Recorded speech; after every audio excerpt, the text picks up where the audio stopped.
नमस्कार, स्वागत आहे तुमचं मोहक रेसिपीज आपल्या मराठी यूट्यूब चॅनेलमध्ये। आज आपण आषाढी एकादशी निमित्त मऊ मोकळी साबुदाणा खिचडी कशी बनवायची याची रेसिपी पाहणार आहोत। चला तर मग अजिबातही वेळ वाया न घालवता रेसिपीला सुरुवात करूयात। साबुदाणा खिचडी करण्यासाठी सर्वात प्रथम आपल्याला साबुदाणा भिजत घालावा लागणार आहे। त्यासाठी इथे एका पातेल्यामध्ये 1 वाटी साबुदाणा घालून घेऊया। जो मोठ्या आकाराचा साबुदाणा असतो तोच इथे मी वापरलेला आहे। साबुदाण्यामध्ये बऱ्याचशा प्रमाणामध्ये स्टार्च असल्यामुळे आपल्याला हा साबुदाणा 3 ते 4 वेळा तरी चांगला धुवून घ्यायचा आहे। साबुदाणा 3 ते 4 वेळा धुवून घेतल्यानंतर त्यातील पाणी पूर्णपणे निथळून घेतल्यानंतर यामध्ये ज्या वाटीने 1 वाटी साबुदाणा घेतला होता त्याच वाटीने इथे अर्धी वाटी पाणी घालून घेऊया। म्हणजे साबुदाणा बुडेल इतपतच यामध्ये पाणी घालून घ्यायचं आहे। खिचडीला सुरेख रंग येण्यासाठी तसेच ती मोकळी होण्यासाठी यामध्ये 4 चमचे दूध घालून घेऊया। म्हणजे जवळपास 8 ते 10 तासांसाठी म्हणजे एका रात्रीसाठी साबुदाणा भिजू देऊयात।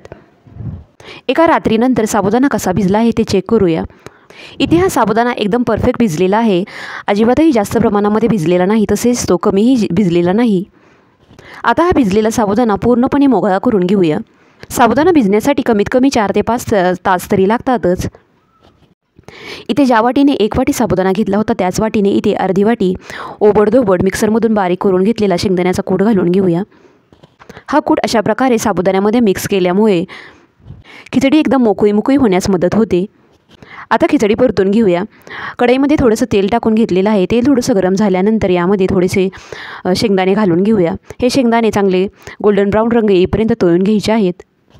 अर्थातच तुम्हाला जर शेंगदाणे खिचडीवरती खाणे आवडत असेल तरच तुम्ही हे शेंगदाणे तळून घ्या, नाहीतर शेंगदाणे तळायची अजिबातही गरज नाही। तशी ही खिचडी खायला खूप छान लागते। शेंगदाणे चांगले भाजल्यानंतर तेलामधून काढून घेतल्यानंतर यामध्ये बटाट्याच्या फोडी घालून घेऊया। इथे एक मध्यम आकाराचा बटाटा त्याची साल काढून त्याचे बारीक काप करून घेतलेले आहेत। हे काप यामध्ये घालून घेऊया। बटाटा लवकरात लवकर शिजण्यासाठी यामध्ये चवीपुरतं मीठ घालूया व आता हा बटाटा तेलामध्ये चांगला तळून घेऊया। बटाटा तेलामध्ये चांगला परतल्यानंतर गॅसची फ्लेम एकदम बारीक करून कढईवरती झाकण ठेवून 2 मिनिटांसाठी बटाटा शिजू देऊया। एकदम पातळ फोडी केलेल्या असल्यामुळे बटाटा शिजायला खूप जास्त वेळ लागत नाही। तर इथे हा बटाटा चांगला शिजलेला आहे। इथे तुम्ही कच्च्या बटाट्याऐवजी उकडून घेतलेला बटाटाही खिचडीमध्ये वापरू शकता। आता यामध्ये मी थोडीशी मिरची घालून घेणार आहे। त्यासाठी असा हा बटाटा थोडासा बाजूला करून घ्यायचा आहे व मध्यभागी तेलामध्ये मिरचीचे थोडेसे काप तळून घेऊया, म्हणजे चांगले परतून घेऊया। बटाटा परतायच्या आधीच जर मिरची तेलामध्ये तळून घेतली तर मिरचीचा रंग अजिबातही हिरवागार राहत नाही, त्याचा रंग बदलतो। त्यामुळे अशा प्रकारे बटाटा चांगला तळून घेतल्यानंतरच इथे मिरचीही चांगली तळून घ्यायची आहे। इथे तुम्ही हिरव्या मिरचीचा ठेचाही वापरू शकता, परंतु लहान मुलांसाठी मला तर अशा प्रकारचीच खिचडी नेहमी करावी लागते। मिरच्या थोड्याशा अशा कट करून खिचडीमध्ये वापरल्यामुळे खिचडी थोडीशी कमी तिखट होते। आता लगेचच यामध्ये साबुदाणा व शेंगदाण्याचा कूट आपण मिक्स करून घेतलेला होता ते घालून घेऊया।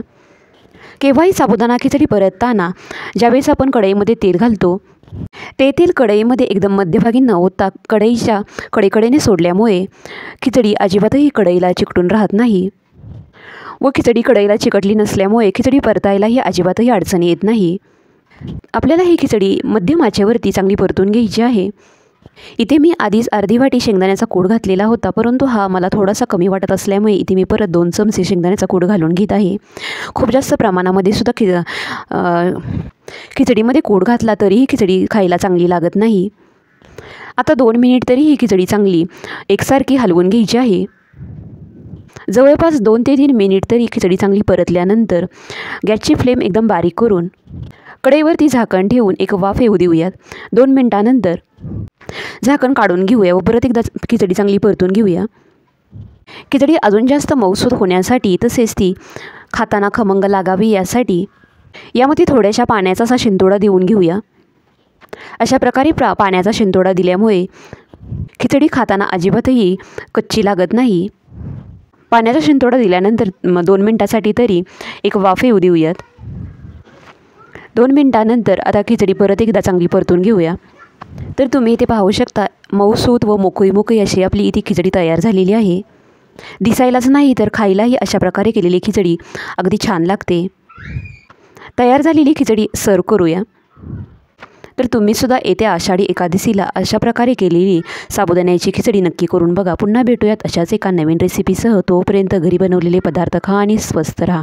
व्हिडिओ पाहिल्याबद्दल धन्यवाद व जाता जाता चॅनेलला सबस्क्राईब करायला विसरू नका.